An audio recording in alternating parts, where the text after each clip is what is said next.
2, we're taking a deep dive into life at Casa Fuzetta. And in this episode, we meet up with Sanne, our favourite local yoga teacher and someone who's been part of the Casa Fuzetta family from our very first summer in 2016. Sanne is a very special person, an old soul, and even nearly 10 years ago, she radiated a quiet wisdom way beyond her years. She taps into an ancient female wisdom tradition and intuitively adapts the practices she leads at the house to take into account whether it's your first time on a mat or struggling with the after effects of a rather good night the night before. I think you might be describing me in my first yoga session with her. Good morning. Good morning, bon dia. Bon dia, that's why we start. Yes. We are at Casa Fuzetta, midst workation and post a fabulous yoga session with Sanne, whose surname I'm afraid I can't pronounce. So it is always Sanne. It will always be Sanne. So how do you say your last name? Theben Terfiel. Theben Terfiel. Yeah, Theben is in a German way, Theben, and Terfiel is in a French way. Ah, Theben Terfiel. But you are Excellent. Dutch. I am Dutch, yes. You are Dutch. Living in Portugal, but Yes. came here, as I recall, via Peru. Yes, that's true. Because that's a really logical, direct route. Very natural. Do you want to share a little bit about? So in my early 20s, I decided to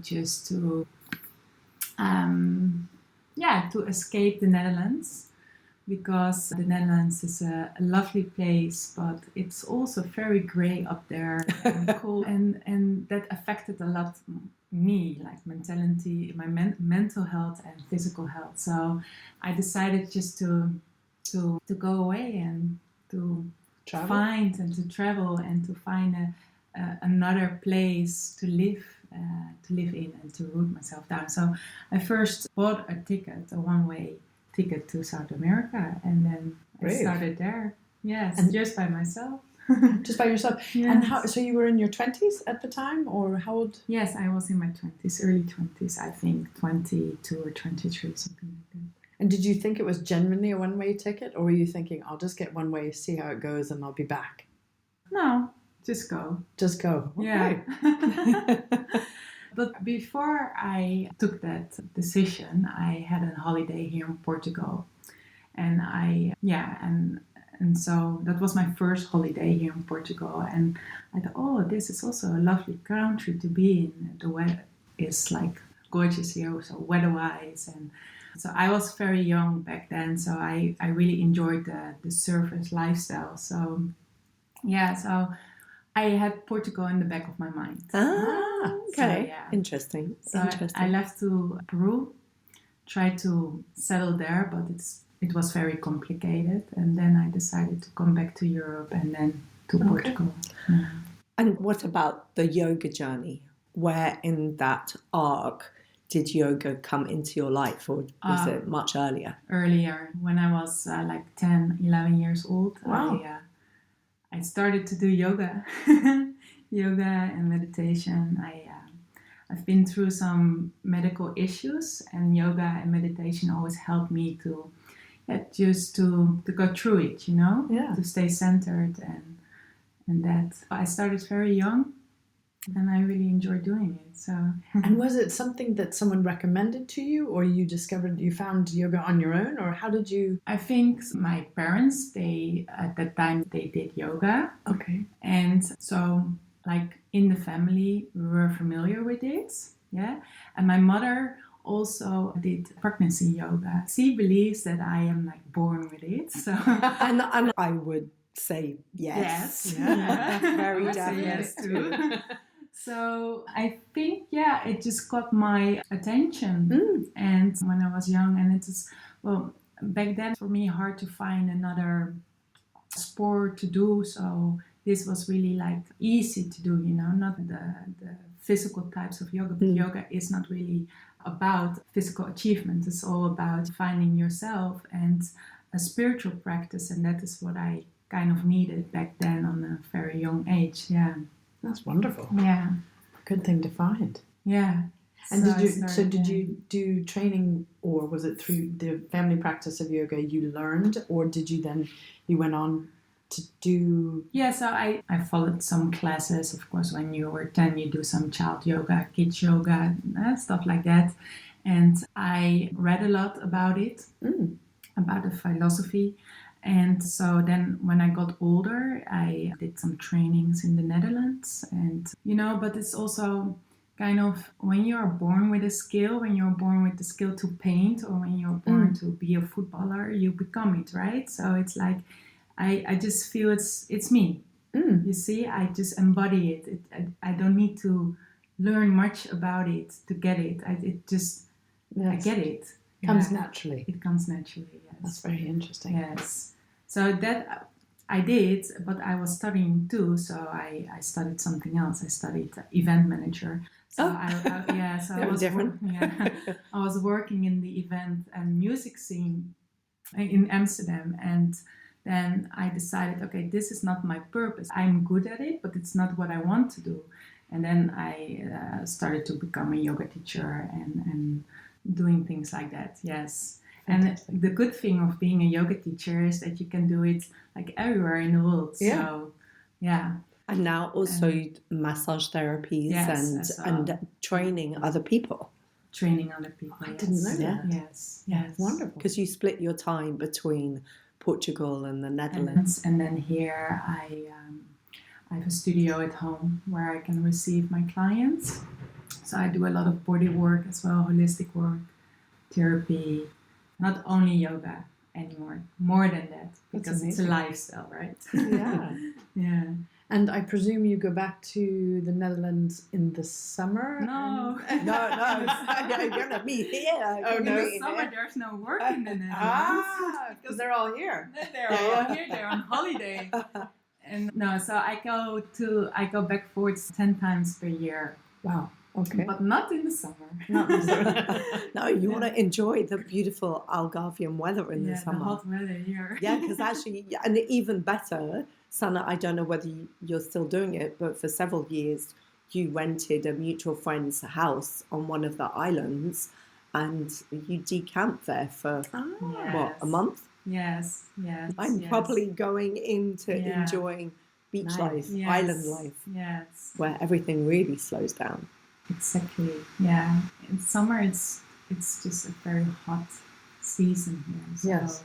you don't really want to work. You just need to recharge your soul and everything. Yeah. So, just going back to Peru, while you were in Peru, did you do any yoga there as part of that? Did you sort of do travels with yoga and fun? Yeah, so I was traveling a lot. I was giving yoga classes or massages. Also, I was in the jungle learning more about plant medicine and stuff like that. Wow. So, it was a very good time. Yeah. Yeah. How long were you in Peru for? I think 2 years. Oh, wow. Yes. Okay. Yes. And that must have been a big shift. And then to come back to Europe when you were ready, did you come directly to Portugal, or did you went back to the Netherlands? Back to the Netherlands for some months and then to Portugal. Yes. And how did you find Olhão? That's one of the things that's great about hearing discovery of this special spot. Later, because I first came to Faro, which is just 10 minutes away from here, from Olhão. And then I discovered Olhão. But back then, because I am for nearly 10 years in Portugal now. Okay, so you would have come in, 2014, 2015, yeah. Yeah. Olhão wasn't that popular yet. Well, you arrived about the same time as us. Yeah, exactly. Yeah, it has Yeah. changed a little. Yeah, a lot. Yeah. And so it's still changing. And for the good, I can say, because back then it was, it was a rough town. Yes. I discovered it, and to go to the islands, you had to go to Olhão, so you had to take a ferry to go to one of the islands. At the beginning, I wasn't so fan of it, because of the image it had. But now it's different. Now it's a lovely town. I'm just curious about that. So even though it maybe looked a little rough on the edges, you had a good feeling about the town to stay, or was it because it gave you access to the islands to do things you want? I think Oliao got more meaning to me because of this place, Casa Fuzetta. Ah, And I think because of this place, this house, it's like really in the center of the town, and it's also the heart of the town, because after the town changes. Yes. very good. And I have to say, you have one of the best offices I've ever seen in my life. If I describe it, the first time I came to Casa Fuzetta and met you, Yeah. it was the first time That was like 9 years ago, 8 years ago, right? Yeah, it was actually, yes. Yeah. And I remember thinking, wow, coming up to that roof with the blue sky, Yeah. it was cool in the morning, the birds going, and then you leading us through yoga as me trying to stay on it or upright or even get down on the floor. But that was quite an experience, and I could see why that would be a great place to be. And, you know, but also you see the it from a community around it. different angle then. Totally. Yeah. Oh, it's a very different perspective of Oliao and a very different way to start your day. And just to be here in this house, it's magical. Yes. Yes, right? For me, Oliao now, it's a cute fisherman town. Yeah. It changes a lot. Yeah.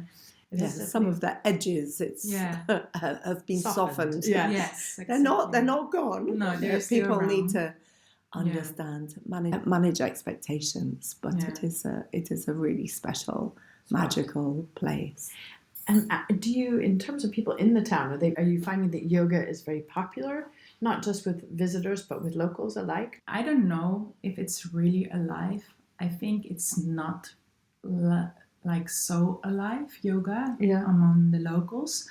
Not like in the Netherlands or in England, but it is getting more popular, getting like more a thing to do. But you have way much more yoga teachers in town than well, we people have doing now it. Suddenly we have quite a few yoga teachers, and a lot of retreat venues have opened within the last 10 years. Yes. Right. There's certainly a lot of international guests that are coming to join all of those. Also, we've had a challenge because we've been so busy, but when we're not busy, Sanne hosts events for locals and neighbours for them fully to come. booked. Yes.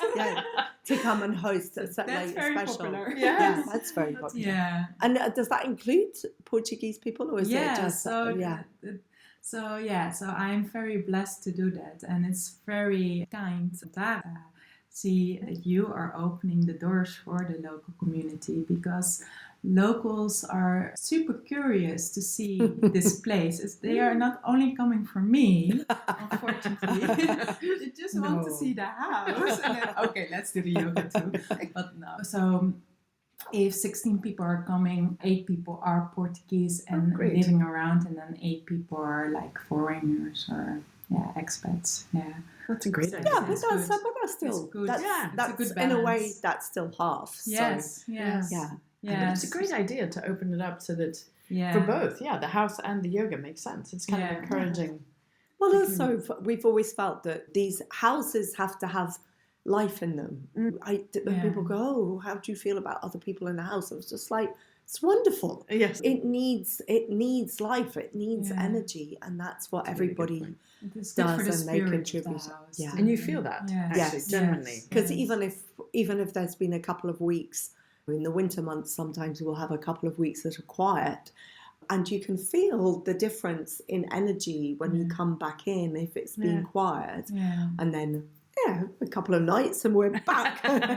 It doesn't need much to reboot the system. COVID, for that reason, was really tough because we had the better part of 2 years when we couldn't have guests.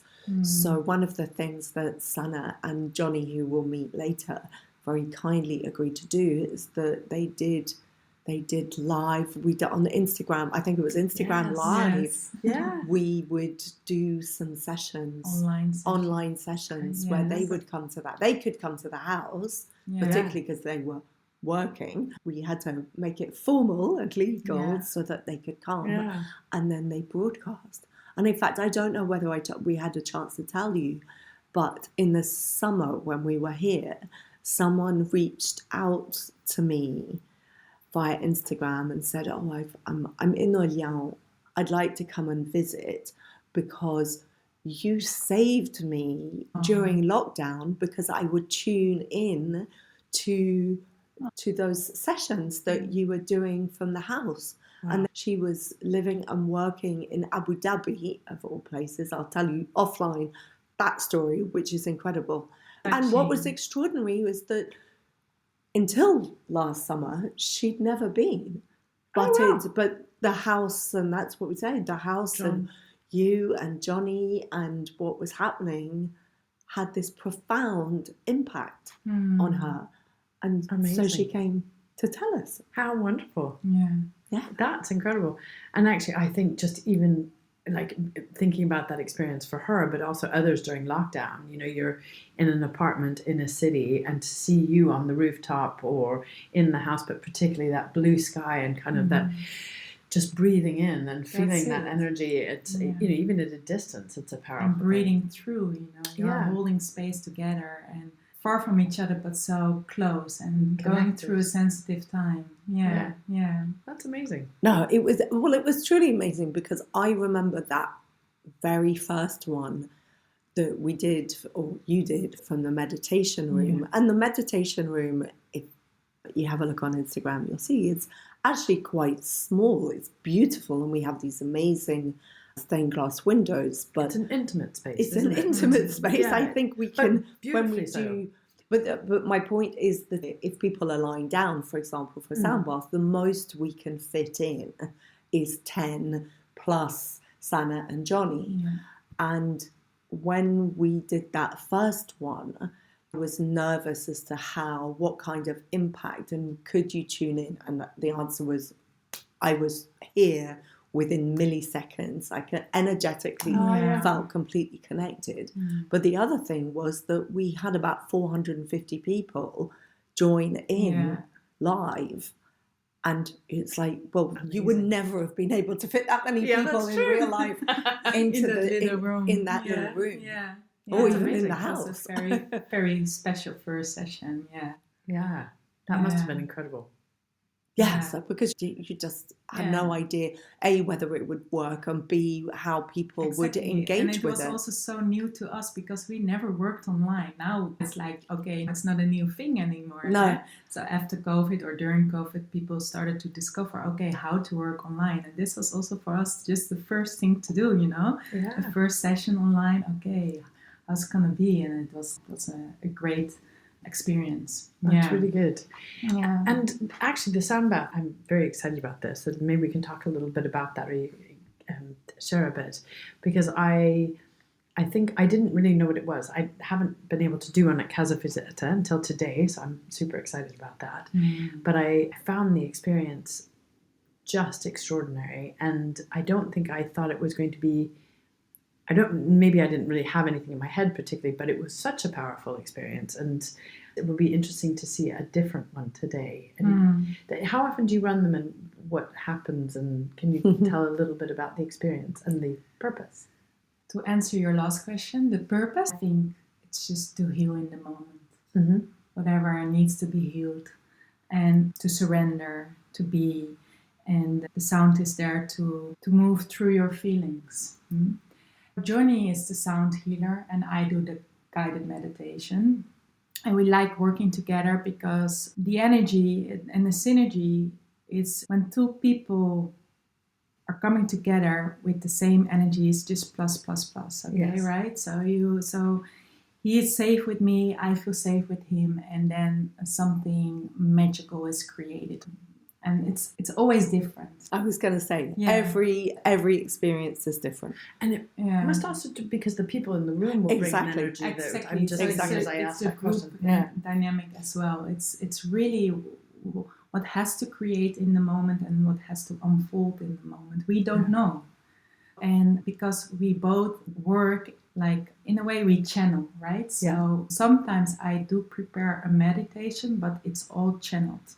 And for him too, sometimes he's feeling during the day, okay, this is going to be today. Okay, this is what I have to do. This is, and you can say, okay, it's a feeling or maybe a calling or whatever, but it's not just only in that moment. We are already busy during the whole day to prepare ourselves. We are already tuning in without phoning each other or whatever. It's the collaboration, it's working together, it's energy. Yes. And so depending on the group, depending if we are booked for a private session or if we do an open session, All comes together. and all comes, yes. Yeah. And that is, I think, as well, it's just to find inner harmony, to find inner peace. But even if that's not happening, because the opposite can happen through sound. You can feel agitated or like other emotions can come up. It belongs to the moment. It's belonging to the moment. It's just, like every journey is different. Yes. And the power of just allowing it to be, let go of the control, just to be and to feel and to really go inward. That absolutely makes total sense. And the more, certainly as a person, experiencing it, not as being led through something like that, I think the more I was able to just release and let go and exactly that, give into the moment and live in the moment, the better it got. And it was powerful, incredibly powerful. Oh, and then it has an after effect, right? In that moment you stop, you pause to reflect your life and to see, okay, now to truly connect within. And when do you give yourself the chance to stop, to actually stop? True. Not enough. Yes, not enough. I don't think any of us do. And then when we do stop, and when we allow ourselves to heal or to rest and to heal, there you set a perfect ground for new beginnings and for new ideas or for new visions or for new manifestations. It's a very healing process, but also it can give new life energy as well. Yeah. Wonderful. Well, I'm definitely looking forward to this. Me too. Yes, because we got a lot of new people Yeah. in the house that arrived yesterday. It'll be interesting to see how that's interplay. Yeah, because the first time is always spectacular, right? Yeah. The first time. If you don't know what to expect, then it's like, whoa. Yes. Also, Johnny is very well put together. It is truly exceptional. I'll report back in as a second-time person today, but I've honestly heard such great things, and I'm really excited. So that's good. One of the things I've enjoyed about the workation is you have had, Tara, guests coming not every day, but new guests arriving, and the energy, the shift in energy and what those people bring, each new group, it's been fun to watch. And I wonder, do you feel it in the morning when you're doing yoga and new people have arrived, and is there a sort of collective energy supporting them as you go through? And I try to. Yeah. And it's always a challenge because I never know who's going to be there. Especially during the workation, because it's a very different model to a retreat, in the sense that within a retreat, the host or the teacher, you're holding a group together and you're holding, therefore, a group energetic and a group dynamic, and you're holding space for individuals within that, but it is within a whole. Whereas the workation, well, on paper and in principle, is different. If one thinks of the imagery, it's a much bigger, lighter bubble, and people are floating within that. They're much more free within that bubble. Yeah. Where to join in or not. Yes. That makes and they the can logistics decide last minute not to come or to come. Yes. So I never know, but I also don't like to do every day or every time that I do the yoga the same. Yes. So how I work is just I check the group first, I see who's coming, I do a little scan, and then I'm like, okay, this is what I'm going to do. This is what it feels like today. Yes, exactly. Today was gorgeous, and also you managed. What I loved was that the music did completely tie in with the practice. That is what I love too. It was like, you're good. You're good. Because then it was like, and we'll end in silence together, and suddenly the music came to an end. But that's amazing, because that's will lead. sound and movement together are a very It's very powerful thing, aren't they? important. Yeah. Yes. Incredible. And you always have very good, appropriate soundtracks. Oh, thank you. Yeah, yeah, and playlist. One of the things I was thinking is, as a person new to yoga, is a retreat a good way to get started? Or is it better, in your experience, to have a little bit of yoga background and then come to a retreat? Or just... I think it depends on what for retreat you are looking for. Yeah. There are some retreats that could be really good for newbies. Yeah. Depends on the intention. Of course, it would be better if you know how to move your body, if you know a little bit. The thing is you don't have to know much about yoga, or if yoga is something for you. Just it would be good if you know how to listen to the body. How do you... Oh, that's a good question, actually. For somebody who is thinking, oh, this is an area I would like to explore, how does someone at home with no experience begin to think about listening to their body? What would you suggest? Close your eyes. And go within. Just feel your body, and it's okay. It sounds easier, and then just to do it. But if you feel an ache or pain, or if you have headache or something else, then your body is telling you something. And the why and the reason, it's for you to feel it. And it's also really good, what are your limitations? So where are your edges? And if you know a little bit your body, then during the yoga practice, then the yoga teacher is just there to guide you, but it is your own yoga practice. You don't have to follow it. And that is yoga too. Yes. If you want to lay down, because your body is telling you to lay down because it's too much, then you should not listen to the yoga teacher. You just should listen to yourself. And that is, I think that is very important.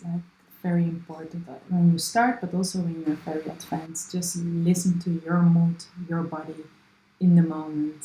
Good advice. Yeah. It might also save you for some injuries. Yes, apart from anything exactly. else. Yes. But we tend to do what the other is telling you, right? Definitely. Yeah, and that sometimes is crossing your own boundaries by doing that.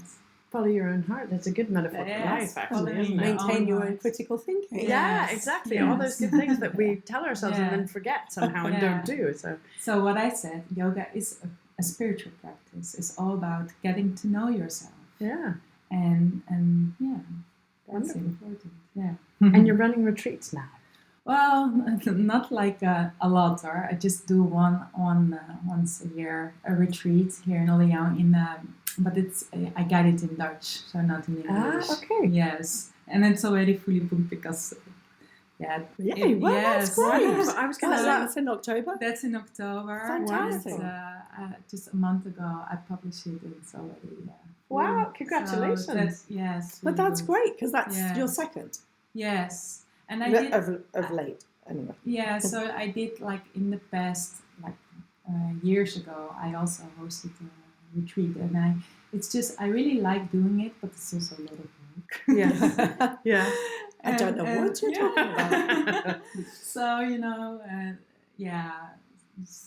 and nowadays it's like you have so many retreats happening around, so I thought, okay, is it going to be easy to do it again, just to restart again, or because there's a lot of things happening, maybe it's just not my thing anymore. But yeah, Turns out it is. exactly. Sold out in a minute. That's fantastic. And how long is the retreat? Is it a full week or 5 days or Yeah, 5 nights. 5 nights? Women. All women. Okay. Yeah. How many people are you hosting? 13.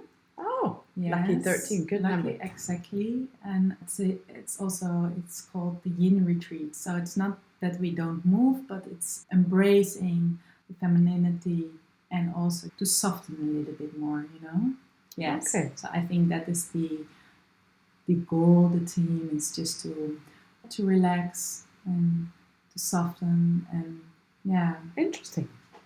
Wow. And so is it, when you say soften, is it less movement in the yoga? Is it more about being still?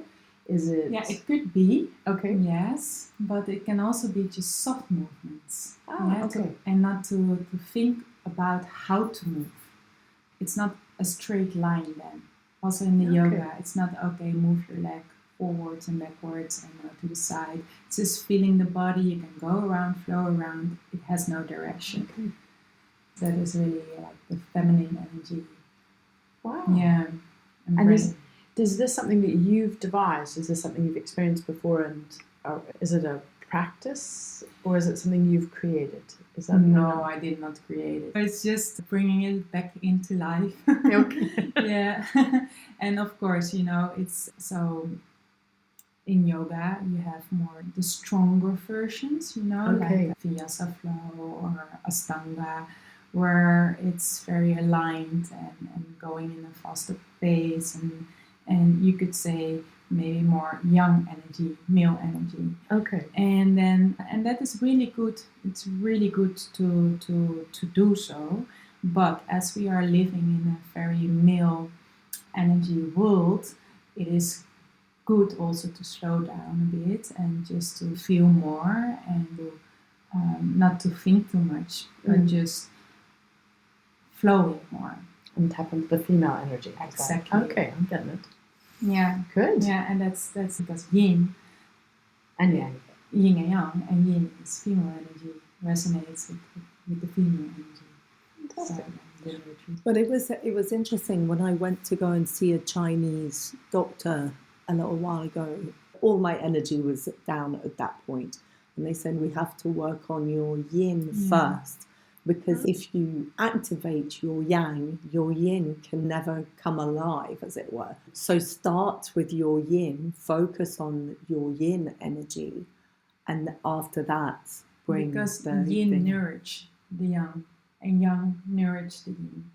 Okay. So if we have too much yin energy, and if we are super lazy, we need to activate our yang energy. We need to start to move a little bit and to listen. But nowadays, a lot of people are overactive because life is all about balance, and we have 24 hours in a day, and 12 hours you should rest or sleep, and 12 hours you should move and be active. Okay, like let's say that. Just if we cut it in half, it's 12.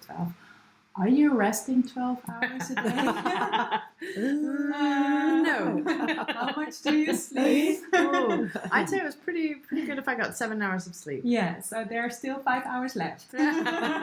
What do you do then? Yeah. Do you take little breaks to nap, or just to do nothing, or to relax, It's a really good point, actually. Yes. And no. She was avoiding the question. Yeah. No is exactly it. But it is interesting because we don't spend, and we did in the past before the cell phone. Yeah. Yeah, before we were okay to just sit on the Daydream. sofa and to daydream, Totally. just to come home from Agreed. a work day, and then you drop yourself down on the seat or so, and just daydreaming and then relaxing, and then at 8 o'clock the telenovela, a soap series, I don't know how to say it in English, is starting. Okay, I wait for that, and you had more time to do things in an easier way and to relax more in between. But now we are always running and rushing. Right? It's true. I was on a train recently thinking, I used to love a long train journey, or even a short one, like an hour and a half. And I was going, I think the journey was about an hour and 15 minutes. And I absolutely decided I am not going to do anything. I'm going to look out the window and daydream. Yeah. And I'm ashamed to say I didn't make it. How far? But I'm going to try again. I think it was about 20 minutes. know. Because I was just like, I could just get that done. I could just do that. And actually it's true. Not because it's not, I liked being productive, but I think your brain does need to slow down. Your body needs to slow down sometimes to allow other thoughts to come in. Otherwise you completely miss it. So the non-doing in the train would be more yin energy. Okay. See? But we are not doing it anymore. So we are overacting our yang. I think I need to come on the retreat. Yeah. My Dutch isn't that good. No. As my entire family will attest to. But next year I do it in English. Yeah, good. Yeah. Wonderful. Well, I'm looking forward to the sound bath. I'm looking Me forward too. to the retreat, and it's a pleasure always to see you. Yeah. Thank you, Sanne. Likewise. Thank you so much. Thank you. you. And thank you for And the best of luck. invitation. Yes, because also we should add that we are going to try anyway to record the sound bath to share Great. with everybody. Got that, So It's exciting. Yeah. Good. Cool. Thank you very again. much. Thank you. I love that Sanne shared some top tips about what to look for when you are joining a retreat, because expectation management is always super important. If you are looking to join a retreat where the retreat host is not somebody you already know, do read the notes, because experience and expectation may not match up. If you're thinking you're coming on a sunny holiday with a little bit of yoga on the side versus an alcohol-free, Ayurvedic, very dynamic vinyasa practice. Neither are right or wrong, but obviously you want to make sure that what you think you're signing up for is actually what you want, and vice versa. And what you're going to get, And what actually, when you you're get there. gonna get, Yeah, and that was great, because I think Sanne also gave really good insight into different types of yoga practices. She ran across some more gentle, perhaps yin practice versus Ashtanga, more dynamic example of yoga practices, and the difference between male and female energies, and how in different yoga sessions one may be stronger versus the other, and drawing that out. Yeah, so I think that is really important. And in the show notes, we've obviously added some links to Sanne's website, where you can find details of her retreats, which she conducts in both English and in Dutch. Mostly I think mostly English. in Dutch. Oh, Yes. only in Dutch, actually. Pretty much it is very much for the Dutch community. A Dutch treat. Anyway, the winter events she hosts at Casa Fuzetta, so all in the show notes. Also in episode 8, we're going to be able to hear Sanne's beautiful guided meditation as part of the full moon sound bath, which we enjoyed during this year's vacation, workation, and I was lucky enough to be there for. Yay, we love that. In our next episode, I spent some time with Johnny before the sound bath started, and he shared how his journey with sound started with him teaching himself to play the guitar to emulate his favourite band, Nirvana. Who knew it all started with karaoke? No, I'm just kidding. You honestly can't make it up, but it's true, and it was a great story. As ever, we'd love to hear what you think of the series. You can find a dedicated email address in the show notes where you can send us your questions or observations. And of course, last but not least, we'd be hugely grateful if you would subscribe to the series, give us a nice little 5-star rating, and spread the word, sharing it with your friends and family. Until Till a te próxima. Atia Proxima. Until next time.